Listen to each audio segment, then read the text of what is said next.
আমি আজকে দেখাবো কিভাবে ইউটিউবের ভিডিওর শেষে এন্ড স্ক্রিনটা দিতে হয়। এন্ড স্ক্রিন বলতে আমরা বুঝি ইউটিউবের ভিডিও শেষে আমরা অনেক জায়গায় দেখতে পারি যে একটা চ্যানেল, তাদের চ্যানেলটা, তারপর একটা ভিডিও সাজেশন, ওইটাকে এন্ড স্ক্রিন বলে। আমি আজকে দেখাবো কিভাবে নিজের ইউটিউব ভিডিওতে এন্ড স্ক্রিন দিতে হয়।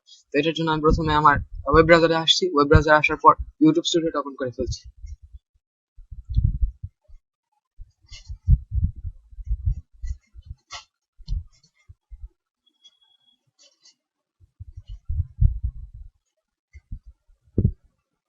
এখানে আমার ইউটিউব স্টুডিওটা ওপেন হয়ে গেছে। তারপর আমি বামে অনেকগুলো ট্যাব দেখতে পারবো।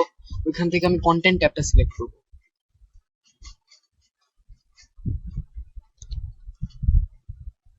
কন্টেন্ট ট্যাবে আসার পর আমরা ওই ভিডিওটা সিলেক্ট করবো যে ভিডিওতে আমরা একটা এন্ড স্ক্রিন দিতে চাই। আমরা চাইলে আপলোড করার সময় ভিডিওতে এন্ড স্ক্রিন দিতে পারি। ওইখানে ওইরকমই সেম প্রসেস হবে। আমি এখানে ভিডিওতে চলে যাচ্ছি। তারপর একটু নিচে আসছে, বাট একটু নিচে আসি ডিটেলস ট্যাবটাতেই। তারপর হাতের ডান পাশে দেখতে পারবো এন্ড স্ক্রিন নামে একটা অপশন আছে। আমরা এন্ড স্ক্রিনে যাব।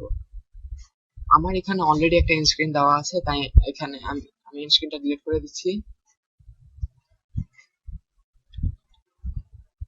এই যে আমরা ওই ইয়ারটাতে আমরা যেখান থেকে এন্ড স্ক্রিনটা শুরু করবো, ওই জায়গাটা আমরা আমাদের নিচের ভিডিওর ইয়াটা নিয়ে যাব।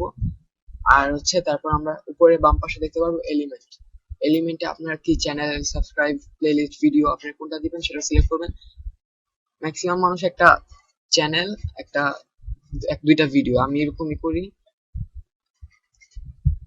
একটা ভিডিও মোস্ট রিসেন্ট আপলোড, আর একটা ভিডিও বেস্ট ফর ভিউয়ার্স।